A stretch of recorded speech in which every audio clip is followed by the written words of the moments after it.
आज के दिन मैं कुछ घोषणाएं भी करना चाहता हूं, छोटी बड़ी कुछ भी हो सकती है जनता के लाभ के लिए, जिसके अंदर सबसे पहले तो मकान के नाते से प्रधानमंत्री आवास योजना के बाद हमने मुख्यमंत्री शहरी आवास योजना के अंतर्गत एक विज्ञापन के माध्यम से लोगों से 2 प्रकार की उनकी इच्छा पूछी है। कोई प्लॉट सरकारी सहायता के माध्यम से, कुछ पार्टिसिपेशन प्लॉट होल्डर का होगा, कोई सरकार का होगा, उस नाते से, और 1 लाख के लगभग लोगों ने अप्लाई किया है कि हमको प्लॉट छोटा मिल जाए, जो बेघर लोग हैं, गरीब लोग हैं। भाइयों बहनों, हरियाणा भी इसमें पीछे नहीं है। हरियाणा में अपने स्तर पर पिछले 9 वर्षों में बेहतरीन रिकॉर्ड ये बनाए हैं, और उन बेहतरीन रिकॉर्ड्स में कई प्रकार की योजनाएं, व्यवस्थाएं तो देश के दूसरे प्रांत वो भी हमारा अनुसरण कर रहे हैं कि कैसे वो आगे बढ़े। विशेष तौर पर हमने शिक्षा में मापदंड एक रखा, एक मैपिंग कराई कि 20 किलोमीटर के अंदर एक कॉलेज अवश्य होना चाहिए जहां हमारे बच्चे बच्चियां वो पढ़ाई के लिए जा सकें, किसी भी बेटा बेटी को 10 किलोमीटर से ज्यादा और वो सफर न करना पड़े, ताकि सुविधा पूर्वक अपनी शिक्षा घर के नजदीक वो ले सके। सरकारी स्कूल के बच्चों को 5 लाख टेबलेट दिए। आज विज्ञान के युग में आईटी के माध्यम से उनकी शिक्षा घर बैठे वो हो सके। कोविड का ऐसा समय था जिसने इस उपलब्धि को हमारे से कराया है। वास्तव में तो वो एक दौर ऐसा था, नए प्रयोग करने का हमको बहुत बड़ा एक साहस उसमें मिला और हमने हिम्मत की। उसी का परिणाम ये 5 लाख, जो कि हरियाणा ही एक ऐसा प्रदेश है इतनी बड़ी संख्या में बच्चों को स्कूल टेबलेट हमने दिए। इसी प्रकार संस्कृति मॉडल स्कूल, सामान्य स्कूलों को संस्कृति मॉडल स्कूल में बदला जाए। अभी 500 संस्कृति मॉडल स्कूल चल रहे हैं और ये गति हर वर्ष धीरे धीरे बढ़ेगी, ताकि अच्छी शिक्षा का प्रबंध हम सरकारी स्कूलों में करा सकें। इसी प्रकार मैं स्वास्थ्य की यदि बात करता हूं, हमने चाहे एलोपैथी हो चाहे आयुर्वेद हो, हर दृष्टि से स्वास्थ्य की जितनी व्यवस्थाएं, इंफ्रास्ट्रक्चर, इसको आगे बढ़ाया है। हमने घोषणा की थी कि हर जिले में एक मेडिकल कॉलेज होना चाहिए। आज आपको बताते हुए मुझे खुशी हो रही है कि जो 2014 में मात्र 6-7 मेडिकल कॉलेज थे, आज वो उनकी संख्या 15 मेडिकल कॉलेज तो जो चल रहे हैं, और 11 मेडिकल कॉलेज ऐसे हैं जो अभी निर्माणाधीन हैं और जो अभी व्यवस्था के अंतर्गत जो विचाराधीन यानी जिनकी जमीनें ले ली गई हैं, और उसका शिलान्यास करके उन सबको भी आने वाले समय में 26 मेडिकल कॉलेज के माध्यम से, और ये एमबीबीएस के स्टूडेंट की संख्या जो 2004 में मात्र 700-750 थी, अब वो 3500 संख्या हर वर्ष डॉक्टर दाखिल होंगे, और डॉक्टर जो हैं परीक्षा के लिए आएंगे, प्रवेश करेंगे, परीक्षा देंगे और अच्छे डॉक्टर बन करके अपने प्रदेश और देश की सेवा करेंगे। आवश्यकता पड़ने पर बहुत से डॉक्टर विदेश जाने की इच्छा रखते हैं, विदेश भी जा सकते हैं। मुझे अभी पिछले दिनों हमारे साउथ अफ्रीका, तंजानिया की कमिश्नर वो मिली थी, हाई कमिश्नर। अब उन्होंने कहा कि हमारी आबादी हरियाणा की आबादी लगभग बराबर है, लेकिन वहां केवल 2 मेडिकल कॉलेज है। हमने बताया कि हमारे 15 तो चल रहे हैं, आने वाले समय में 26 हो जाएंगे। उन्होंने कहा हम अपने बालकों को भी मेडिकल की एजुकेशन शिक्षा लेने के लिए हरियाणा में भेजने का और एक एमओयू करना चाहते हैं। विदेशों के छात्र भी यहाँ पढ़ने के लिए ये एक शिक्षा का हब बनता जा रहा है, और इस नाते से यहाँ विदेशों से भी छात्र आने के लिए तैयार हैं। इसी प्रकार हमने चिरायु, आयुष्मान 1 करोड़ कार्ड ये अपने हरियाणा के नागरिकों को बांटे हैं। निरोगी योजना, इसकी व्यवस्था हमने की है। इसी प्रकार आयुर्वेद में भी हम वेलनेस सेंटर्स ये खोलने जा रहे हैं, ताकि व्यक्ति को रोग न लगे, निरोगी रहे। इलाज का विषय तो बाद में आता है जब आदमी बीमार होता है, अन्यथा बीमार न हो, इस ओर भी हम प्रिकॉशनरी जितने भी कदम हैं उनको उठा रहे हैं। जहां तक सुरक्षा का विषय है, विशेष तौर पर महिला सुरक्षा, महिलाओं की संख्या पुलिस में बढ़ाई जा रही है। महिलाओं के थाने हमने इस समय 33 थाने चल रहे हैं। साइबर क्राइम, इसको रोका जाए, 29 थाने इस समय साइबर क्राइम के हमने नए खोले हैं, क्योंकि ये भी एक समस्या बहुत बढ़ती जा रही है। इसको कंट्रोल करना हमारा काम है, हम करेंगे।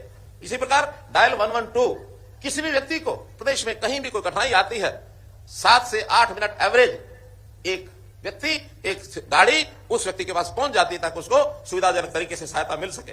नशा तस्कर, इनके खिलाफ हमने कार्रवाई की है। 1300 नशा तस्कर ये सलाखों के पीछे हमने डाले हैं। रोजगार के नाते हमारे युवाओं को कैसे रोजगार मिले, उनकी शिक्षा और स्किलिंग ये किस प्रकार से आगे हो। सरकारी नौकरियां भरपूर मात्रा में हमने दी हैं, आगे भी दे रहे हैं। जैसा मैंने पहले भी बताया है कई बार कि 9 वर्षों में 1,10,000 नौकरी हम दे चुके हैं। 60,000 पक्की नौकरी वो इन्हीं कुछ दिनों में ग्रुप सी और डी की होने वाली हैं, और एक मिशन 60,000 के नाते से हमने प्राइवेट नौकरियां HKRN के माध्यम से विदेश जाने वाले भी नौकरी लेने वाले, उसका भी हमने प्रावधान किया है। किसान मित्र, वन मित्र, इस प्रकार से इन कामों के लिए भी हम उनका उपयोग करेंगे। तो इस प्रकार हमने बीपीएल के लिए नौकरियों में गरीब आदमी को रोजगार कैसे मिले, इसकी विशेष व्यवस्था की है कि जो लेवल 1,20,000 का था उसको 1,80,000 रुपया वार्षिक आय कर दिया है, ताकि और लोग उसमें दायरे में आकर के उसका लाभ उठा सके। ईज ऑफ डूइंग बिजनेस, इसमें हम टॉप अचीवर्स में हरियाणा जो है पहुंच गया है। इसी प्रकार एमएसएमई में भी देश में हमारा 3रा स्थान है। विश्व की 400 फॉर्च्यून कंपनीज ये गुरुग्राम में आ गई हैं। गुरुग्राम में भी एक व्यवसाय का, एक नौकरियों का स्कोप जो है बहुत बड़ा है और हमारा जो निवेश है वो लगातार बढ़ रहा है, चाहे वो गुड़गांव, दिल्ली के आसपास एनसीआर एरिया अथवा पंचकुला अथवा करनाल अथवा पानीपत, सोनीपत, हिसार में नए एयरपोर्ट के कारण से भी बहुत से ऐसे विषय और वो हमारे ध्यान में आ रहे हैं। अभी हमने देश के अंदर बहुत बड़े जो स्थान प्राप्त किए हैं, खाद्य भंडारण, इसमें हमारा देश में दूसरा स्थान है। पढ़ी लिखी पंचायत वाला हमारा एकमात्र प्रदेश ये हरियाणा बना है। देश में खेलों में सर्वाधिक पदक ये हरियाणा लेकर के आता है। ओलंपिक और अंतर्राष्ट्रीय खेल प्रतियोगिता में जीतने वाले जो खिलाड़ी हैं उनको 6 करोड़ रुपए की राशि देने वाला हरियाणा एकमात्र प्रदेश है। देश में सर्वाधिक सामाजिक सुरक्षा पेंशन 3,000 रुपया प्रति मास, ये हरियाणा एकमात्र ऐसा प्रदेश है। तो मित्रों, स्वाभिमान के नाते, सुशासन के नाते, सेवा के नाते, जिसको मैं 7S, एक 7 स्टार मॉडल हरियाणा विकास का, शिक्षा, सुरक्षा, स्वास्थ्य, स्वाभिमान, स्वावलंबन, सुशासन और सेवा, इस माध्यम से हम लगातार आगे बढ़ रहे हैं। हमारे यहां सुशासन के नाते हमने व्यवस्थाएं इतनी अच्छी अपनी आर्थिक व्यवस्थाएं की हैं कि प्रति व्यक्ति आय आज पूरे देश में बड़े राज्यों में सर्वाधिक हरियाणा की 2,96,685 रुपया प्रति व्यक्ति आय हो गई है पिछले वर्ष में। ऐसे ही हमने खिलाड़ियों को प्रोत्साहन देने के लिए 1100 नई नर्सरीज ये खोली हैं। इससे भी हमारे युवकों का वो स्वाभिमान, सुशासन के नाते से मन प्रसन्न होता है। देश की जीडीपी में साइज हमारा 1.4% है आबादी यानी एरिया का, लेकिन हम जीडीपी के अंदर 4% का योगदान करते हैं। मित्रों, प्रति व्यक्ति जीएसटी संग्रहण ये सारे देश में हमारा सर्वाधिक है। आज 35,000 रुपया जो सर्वाधिक है हमारा प्रति व्यक्ति जीएसटी कलेक्शन होता है। हम अपने देश का और केंद्र के नाते केंद्र सरकार को भी उसका 50% का हिस्सा हमको देना होता है, वो भी हम बखूबी उसमें बहुत बड़ा कंट्रीब्यूशन ये सब कर रहे हैं। हमारा हरियाणा तकनीक में और तरक्की में दोनों में आगे है। हरियाणा का जवान सेना में आगे है, हरियाणा का किसान खेती में आगे है, हरियाणा का पहलवान खेलों में आगे है। इन्वेस्टमेंट से लेकर इनोवेशन तक हर क्षेत्र में हम आगे हैं। हम देश को आगे ले जाने में अपना भरपूर योगदान दे रहे हैं। भाइयों बहनों, गणतंत्र का अर्थ होता है कि जनता की भागीदारी और जनता को उसके घर बैठे सेवाएं देना। हमने परिवार पहचान पत्र बनाकर जनता के घर तक पहुंचने का जो कार्यक्रम किया है, यह है हरियाणा में वास्तव में लोकतंत्र। लोकतंत्र केवल कहने का विषय नहीं है। लोकतंत्र में, गणतंत्र में, गण यानी जनता, तंत्र माने शासन, लोकतंत्र में भी लोक यानी जनता, यंत्र माने शासन। तो वास्तव में लोगों की भागीदारी, उनके घर तक पहुंचने का हमारा जो काम, इसके लिए हमने बहुत से जो कार्यक्रम किए हैं। हमने पंचायतों को और अधिक दिए हैं, अधिकार दिए हैं और पंचायतों में शुचिता लाने के लिए ई टेंडरिंग की हमने व्यवस्था की है। किसानों को मुआवजा, फसल के पैसे उसके घर में, उसके खाते में पहुंच जाए। वास्तव में यही तो गणतंत्र है, उसको धक्के ना खाने पड़े। इसी प्रकार लालडोरा मुक्त गांव, शहरी दुकानदारों को मालिकाना हक, यही तो गणतंत्र है। गणतंत्र की परिभाषा में मैं कहूंगा कि गांव के लोग और शहर के लोग आज दफ्तर, दरखास्त और दस्तावेज तीनों को खत्म कर दिया है। सब व्यवस्थाएं ऑनलाइन कर दी हैं, अपने घर बैठे सब सेवाओं का लाभ उठाएं, यही तो गणतंत्र है। आखिर लोग दफ्तरों के धक्के न खाएं, योजनाएं और सेवाएं घर तक पहुंचे, यही तो गणतंत्र है। मेरे लिए अंत्योदय यह भी एक गणतंत्र है, ताकि पंक्ति में खड़ा अंतिम व्यक्ति उसकी सेवा ये पहले की जा सके। मित्रों, भाइयों बहनों, अभी जैसे गणतंत्र दिवस पर झांकियां आज ही निकाली गई है। मुझे आपको बताते हुए बड़ी खुशी हो रही है कि पिछले लगातार 3 वर्षों में, क्योंकि वहां झांकियों का चयन होता है, सारे देश में बढ़िया थीम, बढ़िया योजना को लेकर आने वाली झांकी, उसी को शामिल किया जाता है। और हमने पिछले 2022 में अपने खेलों के माध्यम से खिलाड़ियों का प्रदर्शन, इसकी झांकी हमारी सिलेक्ट हुई।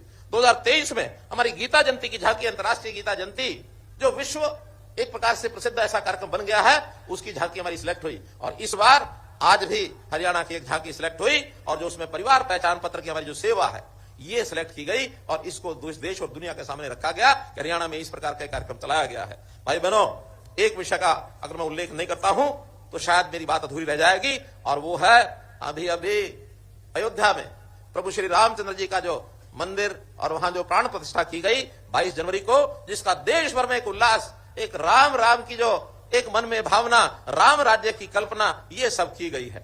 अगर मैं इसको अपनी शासन व्यवस्था के साथ जोड़ता हूं तो हमने तो जब से शुरू किया तब से राम राज्य की धारणा अवधारणा को ध्यान में रखते हुए और किस प्रकार से उसमें यानी राम राज्य के सिद्धांत, ग्राम स्वराज्य, इसके लिए हमने काम किया। महिलाओं को 50% का प्रतिनिधित्व हमने दिया। गांव में अपने आप अपनी शासन व्यवस्था वो चलाएं, ये हमने किया। हमने राम राज्य का सिद्धांत, प्राण जाए पर वचन न जाए, जो हमने कभी भी कहा उसको पूरा किया, जो नहीं कर पाते उसको कहते भी नहीं है। इसलिए हमारा वचन जो होता है पक्का होता है, समय उसमें लग सकता है, क्योंकि बाधाएं डालने वाले बहुत लोग डालते हैं। नौकरियों की बात जब हम करते हैं, व्यवस्थाएं बनाते हैं, लेकिन एक गैंग हरियाणा में भर्ती रोको गैंग और इसके पीछे की जो ताकतें हैं, वो हमारी ये बातें अच्छे आगे बढ़ना जाए, उनको भय लगता है, कहीं ना कहीं कोर्ट में जाकर इधर उधर जाकर उसके व्यवधान डालने में काम करते हैं। वरना हम पारदर्शी तरीके से ये सब काम करते हैं। प्रभु श्री रामचंद्र जी के गुण में उनका ये आता है कि गरीबों को, वंचितों को, उनको किस प्रकार से याद रखा जाए। हम उनकी बात को जानते हैं, जैसा कि जिस प्रकार से शबरी के पास वो गए, शबरी के बेर, ये कहानी हमने सुनी है। निषाद राज को उन्होंने अपना मित्र बनाया, गरीब परिवारों के अंदर जाकर के किस प्रकार से अपने संबंध बनाते थे।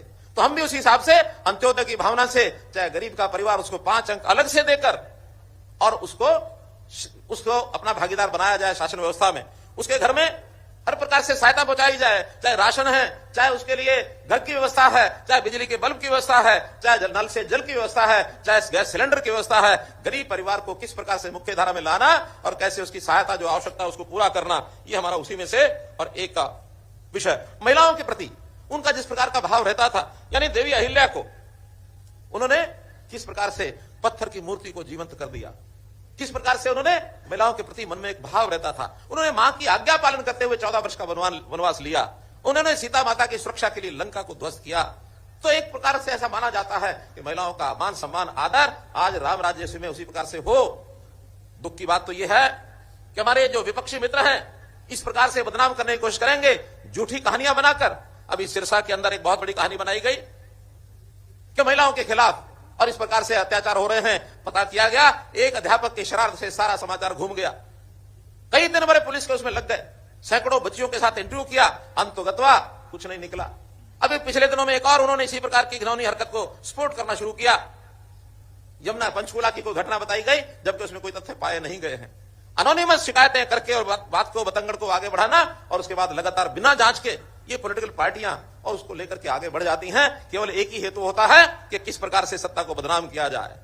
मित्रों, मैं आपके माध्यम से मैं हरियाणा की जनता को विश्वास दिलाना चाहता हूं कि बच्चियों के साथ किसी प्रकार का अपराध होगा, 12 वर्ष तक की बच्ची के साथ अपराध हुआ, शोषण हुआ, तो उसको फांसी की सजा करने वाला हरियाणा पहला प्रदेश है।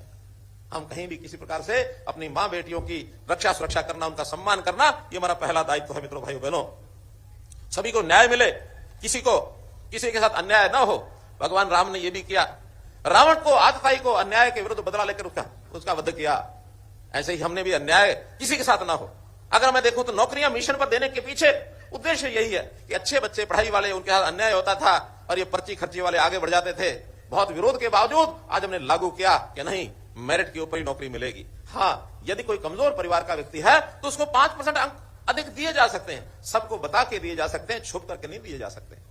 तुमने एचकेआर में भी नौकरी गरीब परिवार को पहले देने का काम किया ताकि उसके घर का गुजारा ये चल जाए, किसी प्रकार से अपने पैरों पर खड़ा हो जाए। तो सबको न्याय देने के नाते से हमने चाहे ऑनलाइन ट्रांसफर हो, चाहे हमने करप्शन खत्म करने के लिए इतने कदम उठाए हैं, एंटी करप्शन ब्यूरो बनाया है। और आज धधकते हैं लोग, घबराते हैं कि कहीं पकड़ा ना जाऊं, कहीं मेरे खिलाफ कार्रवाई ना हो जाए। हमारे सब विभाग करप्शन को दूर करने के लिए और सजग हैं, उस नाते से आगे बढ़ रहे हैं। हमने कास्ट बेस्ड पॉलिटिक्स को खत्म किया, हरियाणा एक हरियाणवी एक, इस नारे को हमने दिया। हमने क्राइम को खत्म करने के लिए हमारे पुलिस विभाग के लोग, अन्य एजेंसियों के लोग लगातार काम कर रहे हैं, जिसके ऊपर कोई समझौता कभी किया नहीं जाएगा। तो भाइयों बहनों, हरियाणा भी जो है इस नाते से पिछले 9.5 साल में अपने एक प्रकार से आगे बढ़ने की जो हमारे एक संकल्प है उसको लेकर के आगे चल रहे हैं। हाँ, आज के दिन मैं कुछ घोषणाएं भी करना चाहता हूं, छोटी बड़ी कुछ भी हो सकती है जनता के लाभ के लिए, जिसके अंदर सबसे पहले तो मकान के नाते से प्रधानमंत्री आवास योजना के बाद हमने मुख्यमंत्री शहरी आवास योजना के अंतर्गत एक विज्ञापन के माध्यम से लोगों से 2 प्रकार की उनकी इच्छा पूछी है। कोई प्लॉट सरकारी सहायता के माध्यम से, कुछ पार्टिसिपेशन प्लॉट होल्डर का होगा, कुछ सरकार का होगा, उस नाते से। और 1 लाख के लगभग लोगों ने अप्लाई किया है कि हमको प्लॉट छोटा मिल जाए, जो बेघर लोग हैं, गरीब लोग हैं। ऐसे ही मकान के नाते एक छोटा फ्लैट मिल जाए, ऐसे भी इतने ही लोग हैं जिन्होंने अप्लाई किया है। तो 1 फरवरी से 11 शहरों की उस योजना का पहला चरण है। 11 शहरों का पोर्टल खुलेगा जिसके अंदर 30 गज का प्लॉट, उनको जो मामूली राशि है वो जमा करा करके उसमें भागीदारी कर सकेंगे। और इसको बहुत जल्दी हमने चिन्हित जगह कर ली है, उनको एक प्लॉट दिया जाएगा, बैंकों से लोन लेके दिया जाएगा। केंद्र सरकार और हरियाणा सरकार का अपना योगदान होगा ताकि वो थोड़ा पैसा लगा करके भी अपने प्लॉट पर अपना मकान बना सके। इसी प्रकार हमने गरीबों के लिए, किसानों के लिए और अटल कैंटीन खोली है। उन अटल कैंटीन में जो हरियाणा मार्केटिंग बोर्ड है, उस हरियाणा मार्केटिंग बोर्ड में अभी तक 25 मंडियों में ये कैंटीन चलती है जो 5 महीने चलती है। अभी हमने तय किया है कि 15 और मंडियों में इस प्रकार की कैंटीन खोली जाएंगी और 5 महीनों के बजाय वो साल भर चलेंगी। अब साल भर के लिए 40 कैंटीन के अंदर, और ये व्यवस्था अगले महीने 1 फरवरी से शुरू हो जाएगी। ऐसे ही बिजली बिलों की व्यवस्था बहुत बड़ी मांग थी कि 2 महीने के बिल की बजाय हर महीने बिल आना चाहिए। हमने पहले चरण में पायलट प्रोजेक्ट के तौर पर अभी 1 फरवरी से हिसार, महेंद्रगढ़, करनाल और पंचकुला इन 4 जिलों में मासिक बिल आया करेगा 2 महीने की बजाय। तो उसमें 1 महीने में जो रीडर है, मीटर रीडर, वो जाएगा और बीच में अगले अल्टरनेटिव महीने में जो कंज्यूमर है वो खुद अपने ऐप के माध्यम से, टेलीफोन के माध्यम से घर की रीडिंग को वो भेजेगा, ताकि व्यवस्था में सुधार भी रहे और लोगों को लाभ भी इसका मिले। करनाल के नाते से अभी हमने हॉकी स्टेडियम कैलाश नगर नगर निगम करनाल के अंदर उसका उद्घाटन 24 जनवरी को किया है। इसकी भी मैं आपको बहुत बहुत बधाई देता हूं करनाल वासियों को। 18 करोड़ का ये जो एक इंटरनेशनल लेवल का स्टेडियम, हॉकी स्टेडियम, इसका उद्घाटन हो गया है। इसके ऊपर आगे के कार्यक्रम हम करवा करके इसका लाभ उठा सकेंगे। डॉक्टर मंगल सेन जो ऑडिटोरियम है, डॉक्टर मंगल सेन ऑडिटोरियम में एक बड़ी जो मूर्ति है, उस बड़ी मूर्ति का स्टैच्यू का एक घोषणा मैं करता हूं। वहां एक स्टैच्यू लगाया जाएगा और इसी प्रकार से हमारी जो बहन वैज्ञानिक कल्पना चावला, इनके नाम का एक स्टैच्यू, और ये जो medical college Kalpana Chawla medical college है उसके अंदर एक स्टैच्यू इसको लगाया जाएगा। और मैं समझता हूं कि बहुत जल्दी हो सकता है 1 महीने के अंदर अंदर इन दोनों स्टैच्यू को लगाने का और हम प्रावधान करेंगे।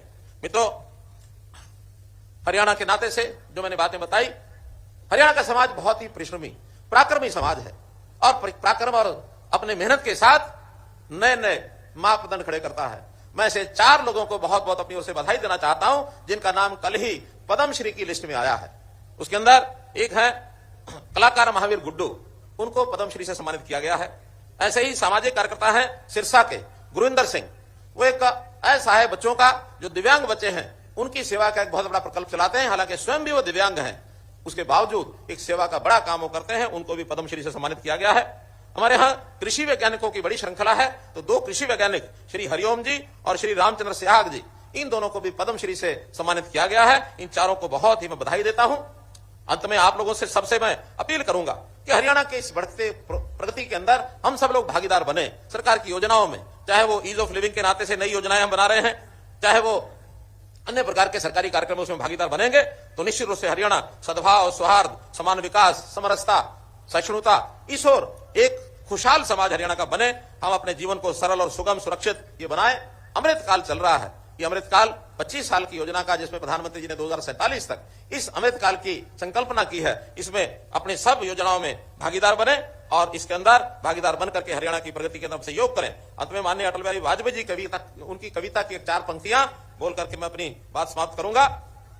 हम पड़ाव को समझे मंजिल, हम पड़ाव को समझे मंजिल, लक्ष्य हुआ आंखों से ओझल, वर्तमान के मोहजाल में आने वाला कल न भुलाएं, आने वाला कल न भुलाएं, आओ फिर से दिया जलाएं, आओ फिर से दिया जलाएं। मेरे साथ बोलेंगे, जय हिंद, जय हिंद, जय हिंद, जय हिंद, जय